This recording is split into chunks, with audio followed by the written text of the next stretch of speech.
What's up, Bitcoin Radio? It's your man, Joe Blackburn. I'm coming at you. We have Mr. Sir John McAfee, the man who loves liberty, who loves guns, who loves women, who loves drugs. He's done it all. He's lived it all. What's going on, John? Yeah, I'm just hanging out, enjoying the cold weather, and I'm happy to be alive and allowed to talk to you tonight. Thank you. Absolutely, man. You've had quite the run the last couple, I guess, really the last couple months, and you've kind of experienced something that I would say is not just a little bit unfair, but you've also had to make everybody that you loved and everybody around you. I know Janice is there with you. Inconvenience them. When you went from Cuba, you went to the Dominican, you've gone to the Bahamas at different times. You've been all over, man. You're a world traveler as it is. How is this adjusting to each individual place going? Well, it depends. I mean, the most difficult adjustment was the Dominican Republic, where we were immediately thrown into jail. I'd say it's probably, not as desirable as when we first went to the Bahamas, and we had sunny white sand beaches, and we're lazing around and drinking rum all day long. So. Dude, absolutely. I can imagine that that reception in the Dominican wasn't as interesting as the rest. But let's kind of, was that when you're I guess just someone who works with you or one of your buddies, he was tweeting for you. Is that when that happened? Yeah, that's correct. That's when that happened. We had no access to the internet for about a week, and Rob Lozier was tweeting for me, and fortunately, we barely squeaked out of there. They attempted to deport us back to the States. I fought that through the courts, won, and demanded to go to England, which is where they sent both Janice and I. We landed on a weekend, thank God, because England is probably the closest country to America, and all you have to do is make a phone call and say, grab McAfee and send him back here. But nothing happens on a weekend in governments, as we all know. So we stayed 15 hours in London and then left for parts unknown. No, and I'm glad to hear that you're safe and sound at the moment, and I hope that continues for a very long time. And with you're one of the most influential Bitcoin personalities in the space, the people who support blockchain, the people who have supported crypto, and it's not just Bitcoin. I mean, you've supported numerous projects, but Bitcoin is kind of the core and the center of this. And John, you've told the story a lot, but I would love to hear how you really started buying into what Bitcoin was preaching. I know it probably didn't take long because you have a cybersecurity background, and obviously you created McAfee, the antivirus system. But what was it that really captivated you and made you believe this is real? Okay, well, the first I even heard of it was early 2013, and I was living in, 2011. I was living in Belize, and a gentleman who's worked for me off and on for years named Jim Zoromsky, one of the greatest technologists on the planet, showed up and started talking about mining. And at first you go, mining? Am I hearing this right? Mining? What the fuck? Because, and then he explained the thing. I read the white paper, and being a mathematician, I saw instantly not just that one specific blockchain, but the entire concept of blockchains. And there are hundreds of blockchains now. Each with a different purpose, each with a different focus, sure. Each with a different set of pros and cons. And I just saw, good God, there's no way to stop this. I mean, Bitcoin and cryptocurrency is out of the box. It's Pandora's box, and it ain't going back in. I'm sorry. Agreed. It's not going away, and it has a trajectory, kind of hard to predict the timing of it, but it has a trajectory that's going to take over all financial transactions. Absolutely. And if you look at things like privacy coins and distributed exchanges, then these are things which cannot be legislated away or monitored even. If you're using Monero or Apollo privacy coins, and you're on a distributed exchange, nobody knows what you're doing. They can't shut the exchange down because it's all over the fucking world. And you have total, absolute privacy and anonymity. Now, the implications of this are the following, and this is why I am in trouble and always on the run, because I point out to the people themselves the weaknesses within government. Well, this is surely a fucking weakness, because if everybody used privacy coins and distributed exchanges, how the fuck do you collect taxes? You can't, unless you go, don't worry about it. Everybody's honest. They're going to tell us exactly how much they've made. Well, listen, you can be totally honest, and it's fine with me if you don't say anything about your fucking income to anybody. It's nobody's business but yours. End of fucking story. So if you want to be deceptive about it, please do so. I will not hold that against you or take off marks for dishonesty. So in fact, hopefully that's one of those things that you actually appreciate about people, because I know that I've taken a lot of how I conduct my business from a little bit from how you do it, man. well, good.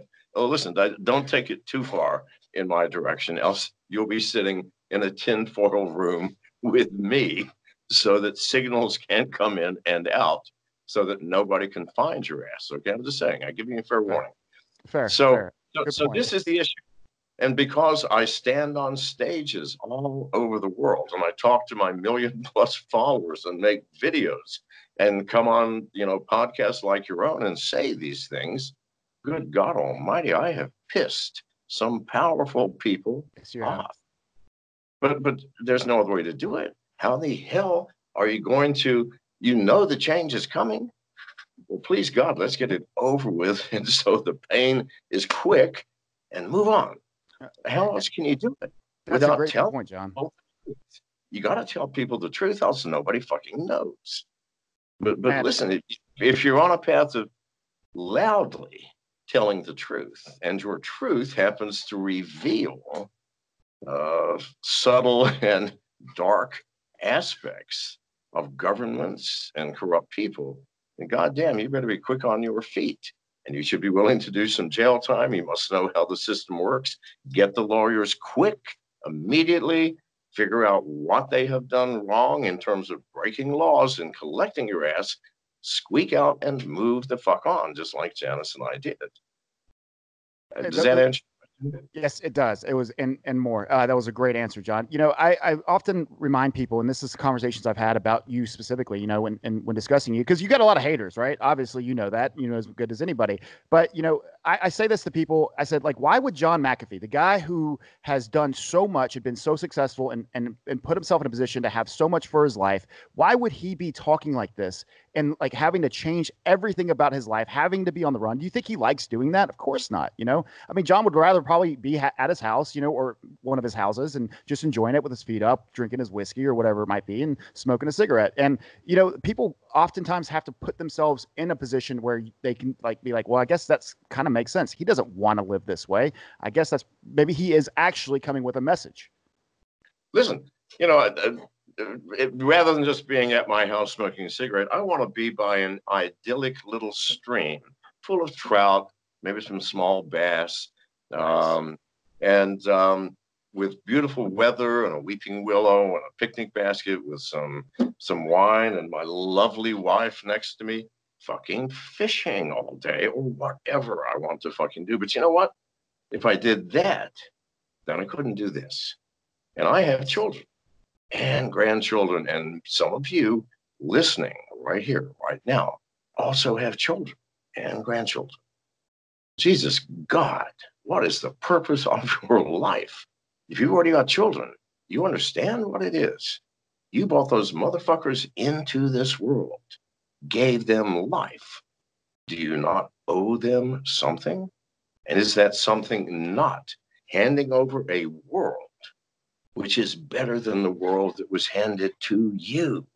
Well said. Well, fuck me. I'm not going to hand over a world which is 10 times worse, which is what it is right now.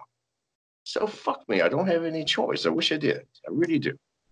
No, I love that about you, John. I mean, you found some, it's your what people would consider moxie to stand up and be able to tell the truth to the government and kind of stick it to them. And that kind of leads me into a good point here, or at least a question that I have for you, John. And, I, as someone who's been in this space now for several years myself and who appreciates the personalities and the exposure that these personalities like yourself give, I look at like this, okay, we have the 2016 election. There was a lot of misinformation on both the left and the right, collusion with Russia, or was there not, or whatever it might have been. But we were constantly just thrown, whether it be on social media, whether it be on the news, Fox or CNN or MSNBC, whatever it was, we were 100% left with just pretty much an opinion that was really, really harsh from one side or the other. And of course, I think some of that's human nature. I don't want to blame all that on manipulating it, but whether it be the great hack that just came out on Netflix or, so many other different opportunities for us to kind of understand, what do you see this 2020 election shaping up to be? I mean, and on top of that, would you say that there's a particular person that would be like worse or be even in a position that would hurt America even more if that particular candidate was elected? That is a very subtle, deep, difficult question to answer, and I'll try to give it my best effort. I probably should have shortened it. No. I'm glad you asked because it wakes me up. I don't have to go on autopilot. Here's how I see things. Number one, we are disinformed about everything. The CIA, which informs the government, which then takes the media, which polishes and makes it palatable and informs us, by the time it gets to us, it's utter fucking garbage. Number two, our system has been corrupt for so long that the goddamn thing is frozen. It's like stuck. It needs WD-40 or something.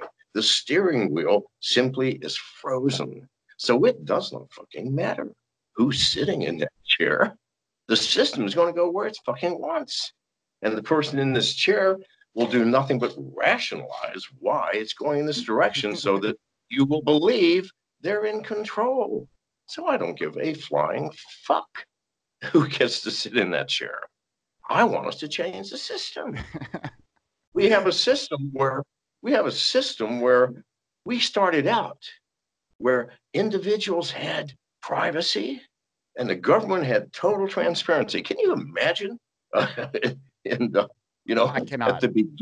At the beginning of our government, walking into Washington, George Washington's office and saying, "What the fuck are you doing?" He said, "None of your goddamn business. Get the fuck out of my office."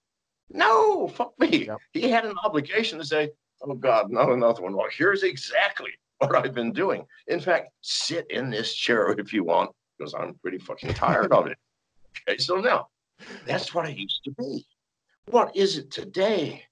Our government is veiled behind multi-layers of darkness.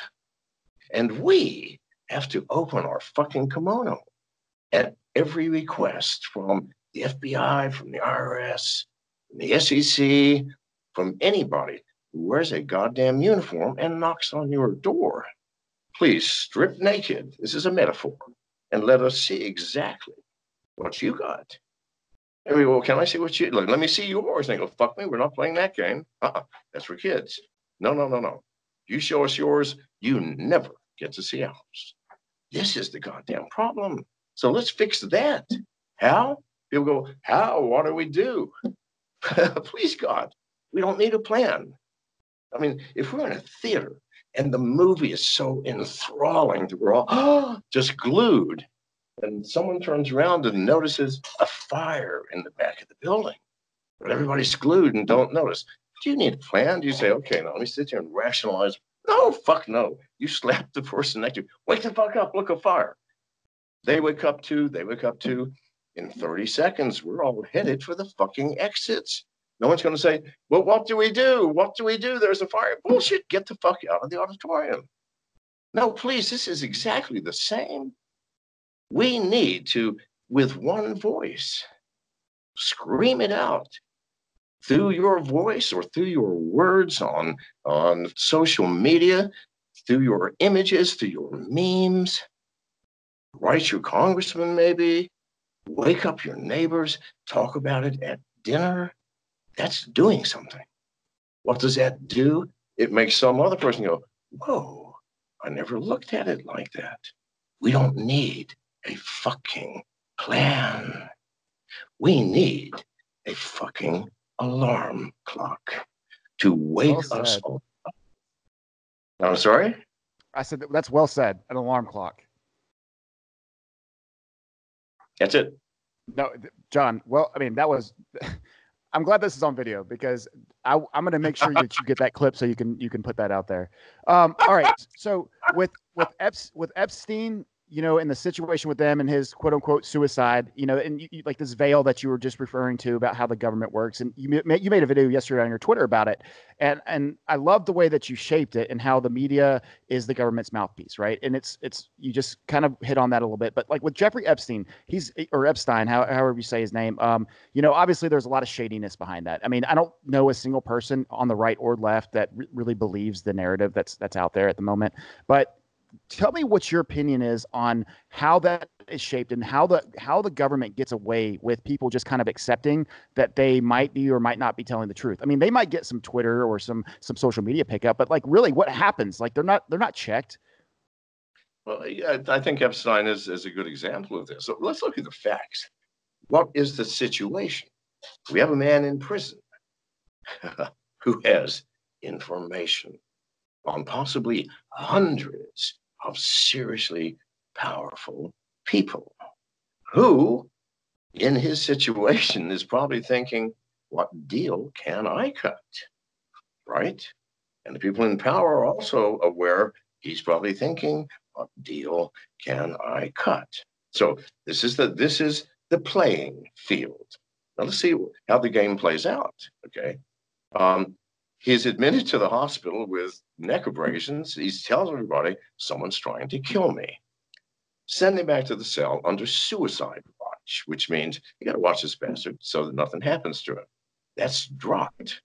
And 1 week into this, before he quote died, his cellmate was transferred out of his cell. What does that do effectively? Well, I don't know. It makes no witnesses. The cameras, oddly enough, they were misaligned, didn't show anything in the cells. The man is 6 feet 2 inches tall, and the bunk that he hung himself is 5 feet 4 inches tall. And he hung himself on that bunk. Well, tell me fucking how? On his knees, leaning over, and his neck was broken in multiple places, indicative of a forceful strangulation. Yep.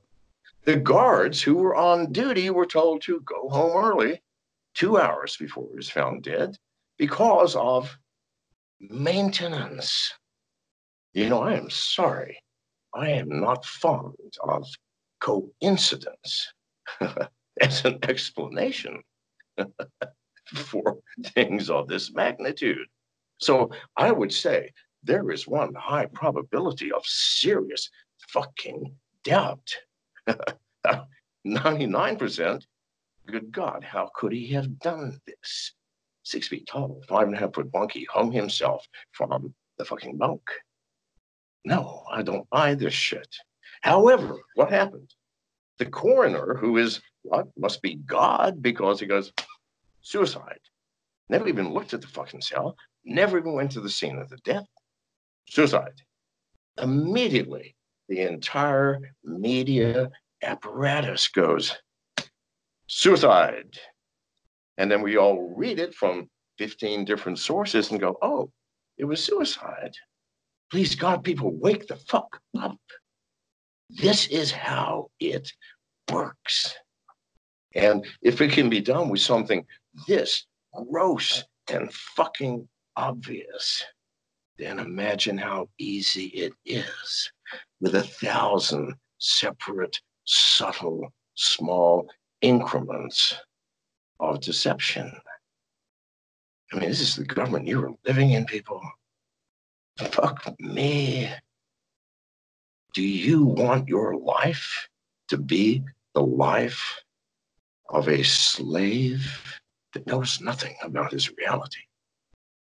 If so, you are convicting your children to that same life, and their children, and your wife, your parents, your brothers, your sisters. Good God, wake the fuck up, please. It is so obvious. Sorry. No, please. Like Well, I appreciate the longer explanations because they really give a lot of context to the things that sometimes you're limited to on Twitter, because that's a resource that many people, obviously in the United States and the world, use.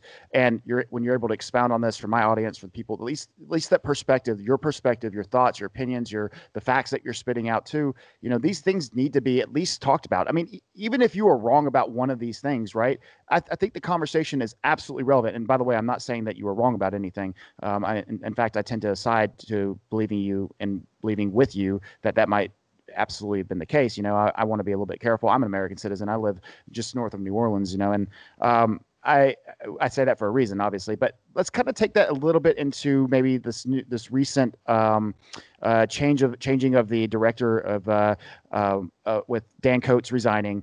We had what is it? Susan Gordon, right? Susan Gordon. She was kind of next in line. That's kind of been like the way that the government has always worked, with Susan Gordon stepping in probably behind Dan Coates after he resigned. And that wasn't what happened, right? For which position? That's for the National Director of Intelligence. Oh Or yeah, Director okay. of National Intelligence. I'm sorry. I should have said that. Yes. Anyways, but yeah, so the director of national intelligence, Dan Coates, he recently resigned, I guess within the last month. And then Susan Gordon, I don't know if you're familiar with the situation at all, but she was supposed to be next in line for that position. It's kind of historically how it's worked. But instead, Susan Gordon did not get that position. She was actually passed over, and Joseph McGuire was instead appointed. I don't know if you had any opinion on that, or why maybe Trump might have kind of circumvented the traditional way of doing this. Well, listen, the Director of National Intelligence. I mean, that is so far behind the curtain of curtains. It's kind Fair. of, walking the yellow brick road, and before I even see the palace, going, can you describe the wizard behind the curtain? Oh, fuck me, I have no Yep. goddamn clue. Neither does anybody. Neither does anyone. Yep. Agreed. This is the Agreed. problem. This is the fucking problem. Now, the fundamental problem is there are no more secrets in this world, from nation state to nation state. We live in an electronic age. Every civilized and developed country has the best hackers, the best technology, the supercomputers. I mean, if you're in Russia, I don't care what you're doing, and you take your team into the heart of some ice cave and whisper after dropping all of your electronic, whisper in someone's ear, we're going to fucking know it within Yep. seconds. I am sorry, our tech. You got to trust me. I do know something about computer security. Just a little bit. It was my goddamn job, so I know this is true. So it is all a fucking scam. They know there are no secrets from government to government. What do they use that technology for? For the thing they fear the most: the people. Yep. Me, you, every one of us, our government. They call me paranoid. Please take a look at our government. It was Absolutely. designed. It was designed to be a watchtower of watching the borders, watching for opportunities for peace. The army constantly on watch. Now what? Who are they watching? Us. Us. John, let me ask you a question real quick. Yes. And on that note, what you just brought up is a really good lead into what China is doing with their digital currency, and where government is it's been too big for how many decades at this point. But now we have to worry about tech, right? Tech is whether they're in cohorts and they're actually working together, or whether the ability for big tech to be able to say, it's actually our show now, because government, you're actually powerless. We can tell whatever we want. We can do whatever we want to do. Where is this where is this all centering into, and what is the result of this too, John? Like, what do you see and envision as what's going to happen based off of what we know and what the government's doing? And you obviously have a very deep and very long perspective that you can give, and feel free to tell me as much as you want, but I don't want to bore you with this question too much. But is tech too big, and what happens when tech actually gets to that point of the point of no return, or are we already there? Let's back up just a hair and talk about what you first said. China, creating its own cryptocurrency. Every government, banks. Yep. You need to understand what this is. This is just a ploy. I mean, go ahead, create whatever cryptocurrency you want. We all know its purpose is going to be to further lock down our financial dealings so that everything we do can be watched. It's kind of like the government saying, you may not smoke weed, but look, drink all the alcohol you want. Did that stop us from smoking weed? Nope. I mean, I know one or two people who have smoked weed. In fact, I don't know many who have not. And please God, all of you listening to me know the same thing. And yet for 75 fucking years, the government said, no, you may not. Doesn't fucking matter. Get yourself a privacy coin, use a distributed exchange. No one's going to know. We follow the fucking government. Let them do all the cryptocurrencies they want. Let Facebook do whatever it fucking wants. Whatever idiot wants to buy that and use it, please God, be my guest. Well said. And so we're like with Google right now and with Facebook and the privacy issues that we've encountered with them and what we know to be true and the censorships and among those things. How can you combat this, John? Like, I mean, like you're someone who's already kind of bit the bullet. You said, you know what? They already know everything they need to know about me. I'm over it, and I'm just going to profess what I believe is the truth. And you've done that, and you've done that as a warrior for your cause. And but for the rest of humanity, right, and the rest of the Americans specifically, we're sitting here, and I brought up earlier who do we believe? How do we know? Where should we get our information from? But there really isn't a clear and cut answer for that because we don't even know what we're getting is the truth. We're hearing something from you. We're hearing something from somebody else that we might agree with or like, or sports fan or a sports player or athlete, people that we look up to. Where do we get this information and how do we know that it's true, John? Well, okay. Now that's a very fucking difficult. You mentioned Google. Let's start there. As much as we want to throw stones at Google, and I have more than most, Sure. and as much as we abhor their sifting through search results, which might make you want to vote Democrat or Republic or something, and as much as they control everything, they have still archived every fucking piece of information that can be digitally obtained in the world. Sure. And do you understand how that has enhanced your life? You hear a brand new word, Google it. You'll get a fucking answer. You don't like that answer? Go to the Urban Dictionary. You don't like that answer? Please God, you have choices. You have options. You have a brain to go, you know what? Google's fucking with me here. Go down 10 pages and start looking at other things. Sure. Or Google some other term in a different way. It's all there. They changed our lives. They expanded our knowledge, our reach into the reality of this universe. Good God, first and foremost, before we throw stones, let us give credit for that. Now, Absolutely. given that, there's a lot of stones still to be thrown. Why? It's because Google is made up of people. It's a tragedy, like our government. It's made up of people. What are people? Let's analyze that for a second. They are loving, kind, generous, giving, compassionate, gentle, and violent, greedy, jealous, fearful, gluttonous. We are a mixed fucking bag. You cannot expect our corporations to not be a mixed fucking bag.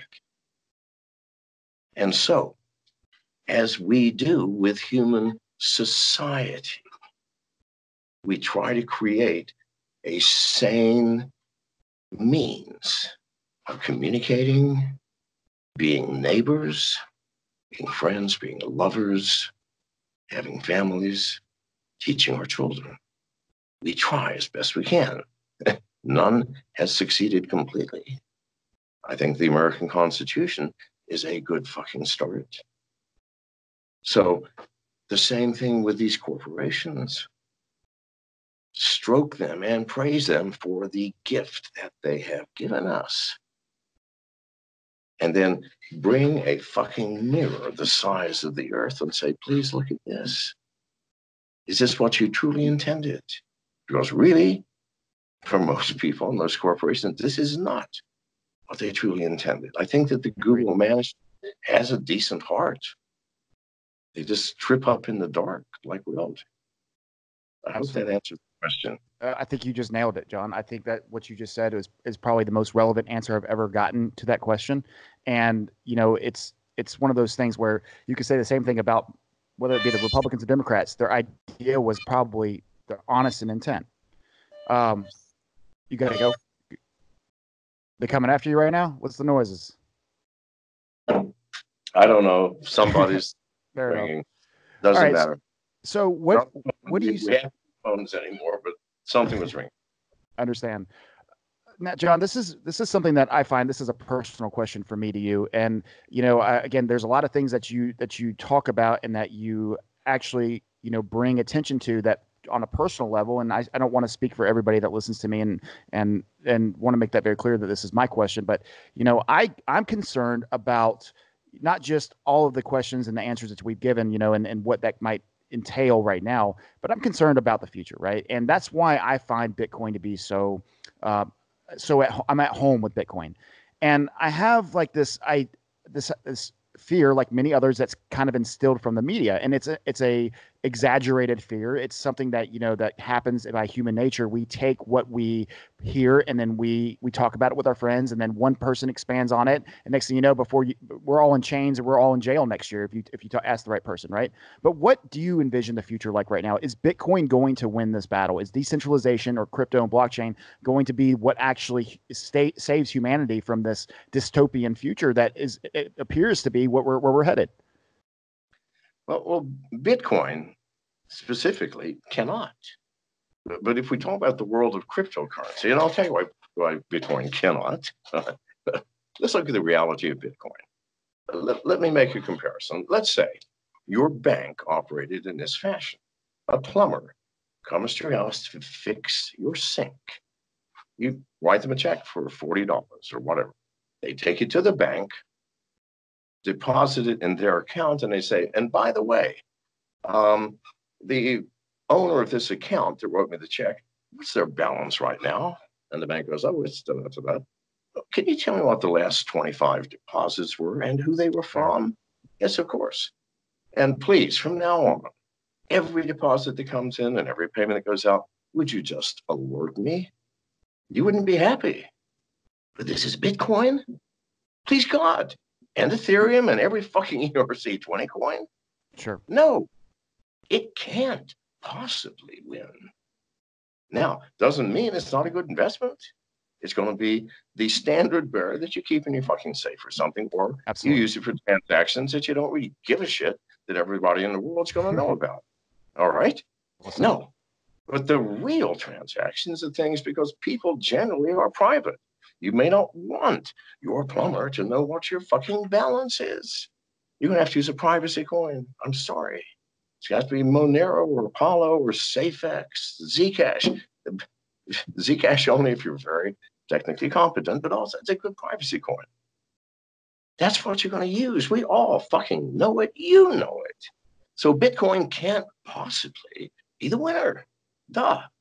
Now, which of the privacy coins will? I don't have a fucking clue. Maybe Apollo, maybe Monero. Monero, that will stand by. It's way up there. It sets the standard. That has cracked that motherfucker. And if someone sends you something or you send something in Monero, ain't nobody gonna know what else you have in that wallet. The only people gonna know anything are you and the receiver. Or if you're the receiver, you and the sender. End of fucking story. And only that one goddamn transaction. Please, people, use your heads. Bitcoin can't win. It's ridiculous. All right. Neither can Ethereum, neither can any ERC20 coin. Sure. I hate to And say that to the Bitcoin maximalists, but use your fucking heads, people. well, first off, what you just said is 100% factually true. Nobody wants that kind of in-depth look into somebody's life like that way, especially on their finances. That's something that's very private to a lot of people, and I agree with you. But like you said, as a store of value, maybe of what we consider that gold of the digital world, the digital gold, analogy that's so cliched at this point. I think that's where it still fits in, personally speaking. But you have a ton of thoughts on these things, but kind of getting into that dystopian future, though, the point that I think I was trying to make on this side, John, was just that I believe that the blockchain is humanity's last chance to resolve the issues of transparency and the thoughtful interpretations of what we consider, and I say this very lightly, but what we consider to be fact right now should be verified on a transparent record from the government. If the government was really working for the people, for the most part, I would say 99% of everything would be transparent. It's not. Let's just start with voting. I mean, right? Voting should be very transparent. It's so easy to implement. And I had a guest on. I've actually referenced this on one of my last podcasts too. But Samantha Radakia, she just wrote a book called Bitcoin Pizza. She was on my show a couple podcasts ago, and she made a really good point when she was saying, that the tech exists. Like everything we need to fix this stuff exists, but people won't allow it to change. And that's not just the government people. That's us as citizens. We're not ready for this. So again, to kind of take my big chunk of words there and focus the question is blockchain humanity's last chance, and why and how, should I say, how are we going to get there, and how do we implement it? Is it just acknowledging that the world needs to know about this? Well, let me rephrase this. It's not just our last chance. It could be the noose that hangs us all. Because listen to this. Governments are already talking about utilizing the blockchain for their own cryptocurrencies. Facebook, Libra, its own cryptocurrency. Please God, see, they are now using the blockchain to absolutely guarantee that every fucking movement, every idea, every conversation, communication, transaction is recorded in perpetuity. They will hang your ass if necessary by simply creating laws that will outlaw what you have already fucking done. So please, we can't ever accept a governance manufactured blockchain for anything. Let the government use it themselves. All right. Thank you. No, that was probably the best answer. I have time for one more question. No problem. All right, John, let me do this then. I do at the very end of each of my podcasts, I do this, what I consider the quick fire, right? And so these are simple, easy yes or no questions. And I've got, how many do I have? I think I got 5 for you. Okay. So, and feel free to pass if you don't find that to be something that you want to answer. No big deal. But in the meantime, let me just, this is supposed to be fun and kind of humanize you a little bit. Let them dig into a little bit of the personality of John. All right. So, Mr. McAfee, favorite personality besides Sir Mac, of course, besides yourself, in the space? What? My personality? What's your favorite personality, or who's your favorite person in the crypto space? Well, I think Vitalik Buterin, because he astonishes me that he actually exists. So fascinating. Okay. All right. Mentor or someone in the tech space, not necessarily blockchain, that impacted your life the most? Oh, Jesus God. In the tech space, it's impossible to say. I mean, I've been in the tech space for 52 years. I'll pass. Okay, fair. Best movie of all time? Best movie of all time is obviously Blade Runner, for fuck's sake. We all know that. Great answer. Not the new one. Great answer. The original one with Harrison Ford, and yes. All right. Great answer, by the way. All right. So take into this crazy world real quick. The world is essentially ending as we know it, as far as a civilization goes. We're all still alive. You have one choice of a gun and a round. What's your gun of choice? Please give me a third one and make it a woman. Fair. I'll take that as a win. All right. If ever elected president, would you ever consider changing your party affiliation to, you kind of answered this a second ago, but to Bitcoin? Okay. First of all, I can't ever be president. And anybody who thinks that seriously, you need to move out of your mother's closet. Fair. Okay, that's the only answer I can give, my friend. All right. Fair enough. All right, everybody. This is Mr. McAfee. Thanks so much, John. We'll talk to you soon. Okay. All right. Thank you very much. Till next time.